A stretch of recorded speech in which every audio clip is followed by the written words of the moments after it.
गौ माता कई सौ की तादाद में ये सेवा कर रहे हैं उनकी।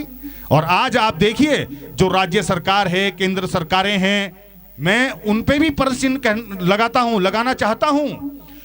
गौ माता पे उन्होंने प्रतिबंध तो लगा दिया, अच्छी बात है, मैं सहयोग करता हूं, लेकिन उसके लिए जो उचित व्यवस्था होनी चाहिए वो आज भी उचित व्यवस्था नहीं है। आज आप देखिए पूरे हिंदुस्तान में, पूरे देश में, पूरे भारतवर्ष में गौ माताओं की वजह से एक्सीडेंट हो रहे हैं, या ये कहिए गौ माता रोड पर खड़ी है उनको एक्सीडेंट कर दिया जा रहा है, तो इसकी जिम्मेदार कौन है? इसकी जो रूपरेखा ढंग से नहीं बना पा रही, इसके जिम्मेदार कौन है? तो वही लोग हैं जो आज प्रशासन में बैठे हैं, शासन में बैठे हैं, जो सरकारों में बैठे हैं।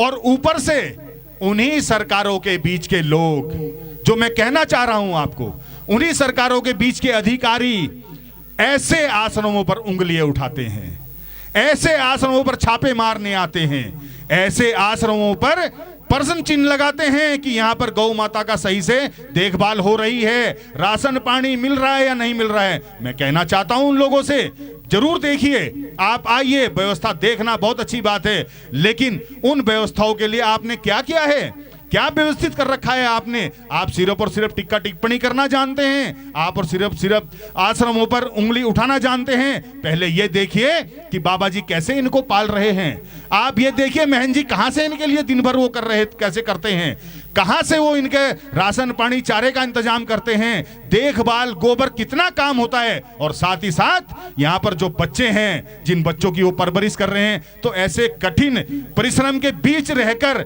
महन जी ने फिर भी हिम्मत नहीं हारी। वाकई में ये तारीफ के काबिल हैं, ये आश्रम तारीफ के काबिल हैं। मुझे निश्चित यह कहने में कोई संकोच नहीं है,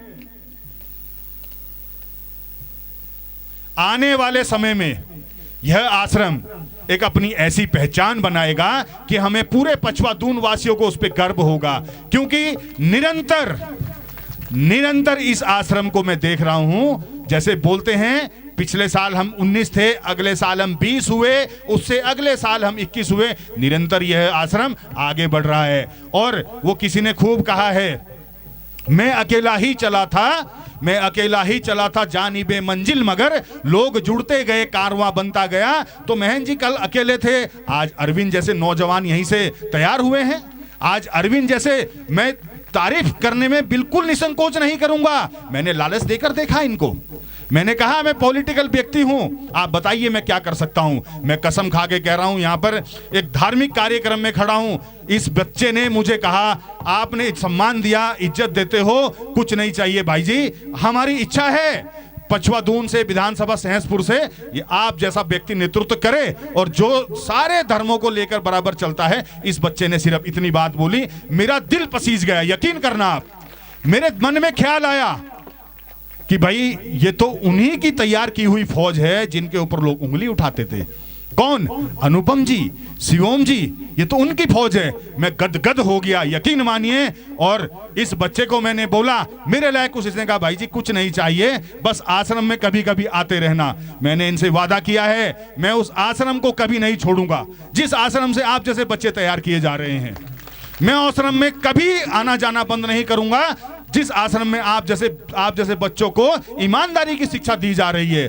तो साथियों, मेरी माताएं भी बैठी हैं, नौजवान साथी भी हैं, बच्चे भी हैं, मैं आपसे कहना चाहूंगा, लोग कुछ भी कहें, आप इस परिवार से जुड़े हो। वाकई में इस परिवार की एक खूबसूरती यह भी है, इस परिवार में अनेक समाज के लोग जुड़े हैं, लेकिन इस परिवार में, इस संस्था में जो भाईचारा और जो अपनापन नजर आ रहा है। मैं आज तक कितने कार्यक्रमों में गया हूं, बहुत कार्यक्रमों में, धार्मिकों में गया हूं, लेकिन जो खुशी मुझे यहां आकर मिल रही है, जो खुशी देखकर मैं यहां पर महसूस कर रहा हूं, यहां पर हमारे हर समाज के लोग हैं। डॉक्टर रहमानी जैसे यहां के बच्चों को चिकित्सा दे रहे हैं, दवाइयां दे रहे हैं। वाकई में मुझे आज लग रहा है कि जो देश को बांटने वाले लोग हैं वो इस देश को नहीं बांट पाएंगे। उनकी मनोकामना वो किसी भी धर्म की हो नहीं पूरी हो सकती, क्योंकि इंसानियत से बड़ा कोई धर्म नहीं है। जिसके अंदर इंसानियत है वो सबसे बड़ा धार्मिक व्यक्ति है मेरी नजर में। मैं आपको छोटी सी बात बताना चाहूंगा, मैं कई सारी संस्थाओं से भी जुड़ा हूं, कई सारे संगठनों से भी जुड़ा हूं, कई सारे संगठनों से भी जुड़ा हूं, तो मुस्लिम समाज का व्यक्ति हूं, लेकिन मेरी जो राजनीतिक जीवन रहा है वो 15-20 सालों का सक्रिय राजनीतिक जीवन है मेरा, लेकिन मैंने आज तक भेदभाव वाली राजनीति नहीं करी, लेकिन मैंने आज तक धर्म देखकर राजनीति नहीं करी, या ये कह लीजिए उस राजनीति के प्लेटफॉर्म पर मैंने कोई भी जो सेवा की है, खिदमत की है, धर्म या इंसान को देखकर नहीं की। जहां मुझे किसी ने याद किया या मुझे जरूरी लगा वहां मैं हमेशा खड़ा हुआ हूं। इसी पे आपको एक बात बताना चाहता हूं, 4-5 साल पुरानी बात है, बनावटी बात नहीं है। गूगल पर सर्च कीजिए आजाद अली, सोशल मीडिया पे सर्च कीजिए, फेसबुक पर मेरा पेज है उस पर सर्च कीजिए। मैंने एक अभियान चलाया, बकरा ईद आप समझते होंगे, मुस्लिमों में एक त्योहार है जिसको बकरा ईद बोलते हैं। तो बकरा ईद के मौके पर मैंने अपने 1-2 संगठन के साथियों को इकट्ठा किया। मैंने बोला भाई कुछ लोगों की वजह से पूरे समाज को बुराई मिलती है, इसके लिए एक अच्छी पहल की जाए। तो साथियों ने कहा कि जी क्या करना है। मैंने कहा बकरा ईद जो हमारा त्योहार आ रहा है, इस त्योहार पर जिस जानवर को हमारे नबी ने, हमारे पैगंबर साहब ने इजाजत दी है, बहुत अच्छी बात है। और जब कई बार गाय का जिक्र आता है तो गाय का जिक्र हमारे हुजूर ने भी किया है, हमारे नबी ने भी किया है, लेकिन उन्होंने अपने जिक्र में साफ साफ कहा है गाय के दूध में शिफा है। गाय के दूध में मतलब हर तरीके से आराम है, उसका आप घी बनाएं, उसका आप मट्ठा बनाएं, गाय के दूध में हर तरीके से शिफा है। और उसमें साफ साफ हमारे हुजूर ने 1400 साल पहले कहा गाय के मांस में बीमारी है, क्योंकि वो पशु एक अलग पशु है, जिसको पशु जरूर बना गया है पर उसके अंदर कुछ कुदरत ने अलग तरीके से ही उसको बनाया है। तो 1400 साल पहले हमारे हुजूर नबी ने ये कहा कि उसके मांस में बीमारी है। तो जब उसकी तस्दीक में गए कि क्या बीमारी है, ऐसा क्या है, तो जब बारीकी से कुछ पता करा, कुछ किया, कैंसर की बीमारी आई। लेकिन तब भी मेरे दोस्तों, व्यक्तिगत लालच में कुछ लोग, मैं दोषी उनको भी ठहराऊंगा, जब गाय माता दूध देना बंद कर देती है, वो गाय माता को ये सोचते हैं ये बोझ बन गई है, अब इसको किसी को भी टालो। और तो और मैंने यहां तक कई केसेस देखे हैं कि लोग उल्टा पैसे देते हैं कि 1500 रुपए ले जाओ लेकिन इसे ले जा लो।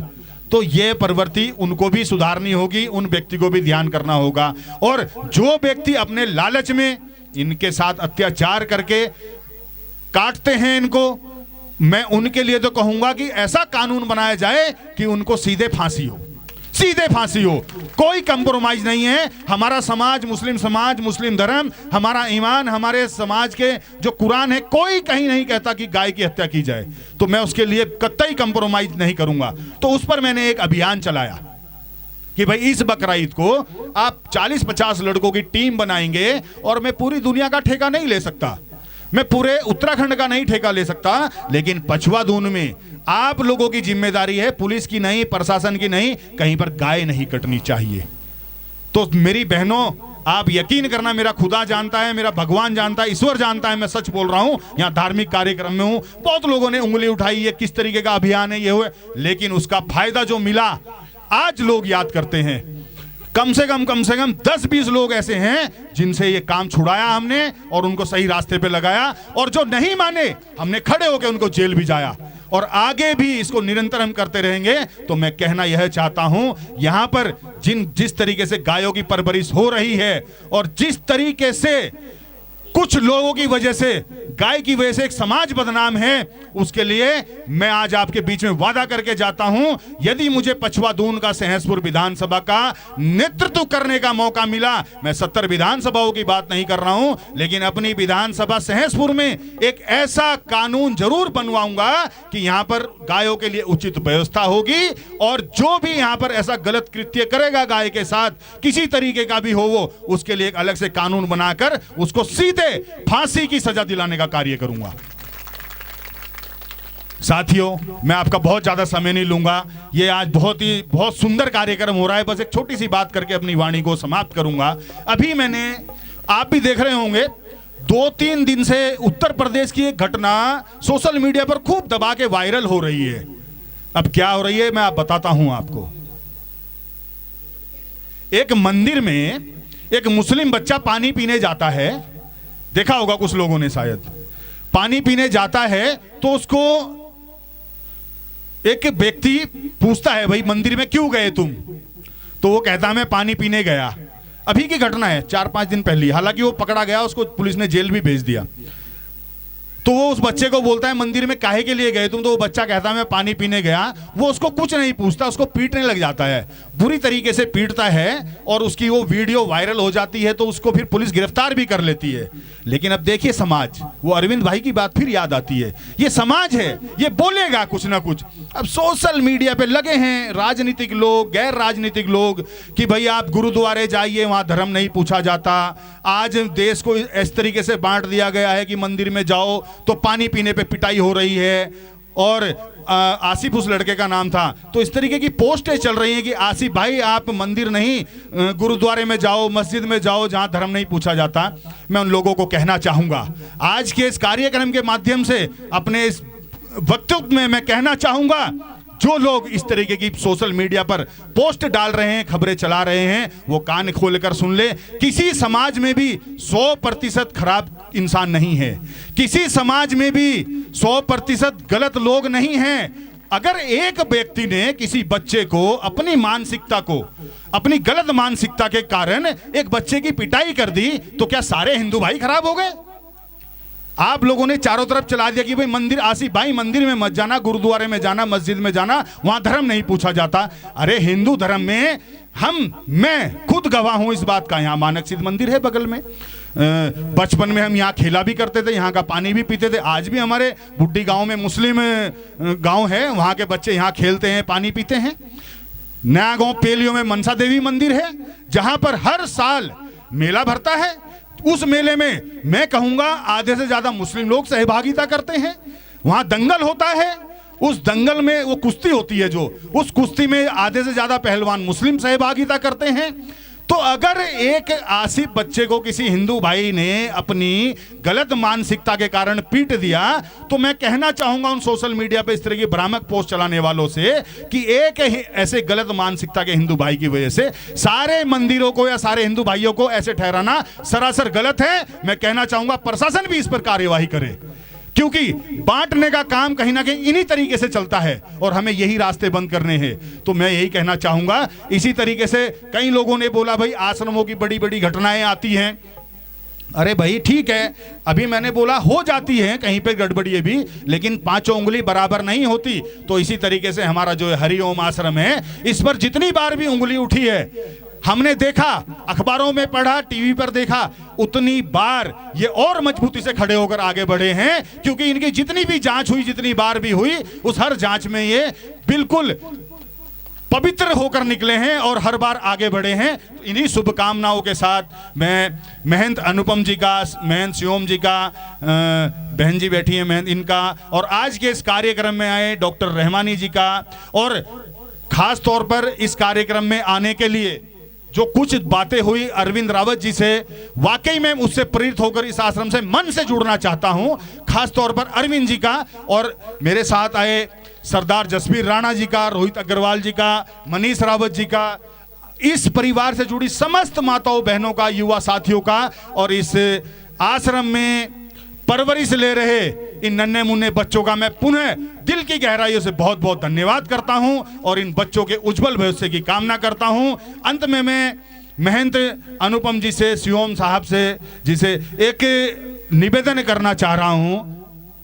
आप इतना यहाँ पर संघर्ष कर रहे हैं, इतनी सारी गाय माताओं को आप यहाँ पर भोजन उपलब्ध करा रहे हैं, एक छोटा सा सहयोग मैं भी चाहता हूं, एक छोटा सा सहयोग चाहता हूं। और मैं चाहूंगा कि यहाँ पर मैंने सुबह ऐसे ही पूछा अरविंद भाई को कि भाई चोकर कितना लग जाता है, तो इन्होंने बोला पर डे 2 बोरी लग जाती हैं।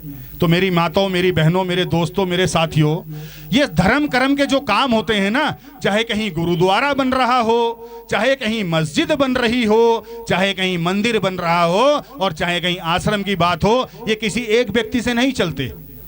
इनके लिए सामूहिक ही सहयोग करना पड़ता है, और ये काम सिर्फ सामूहिक सहायता से ही परिपूर्ण होते हैं और सामूहिक सहयोग से ही सक्सेस होते हैं। तो इसमें सामूहिक सहयोग हमें निरंतर करते रहना चाहिए। उसी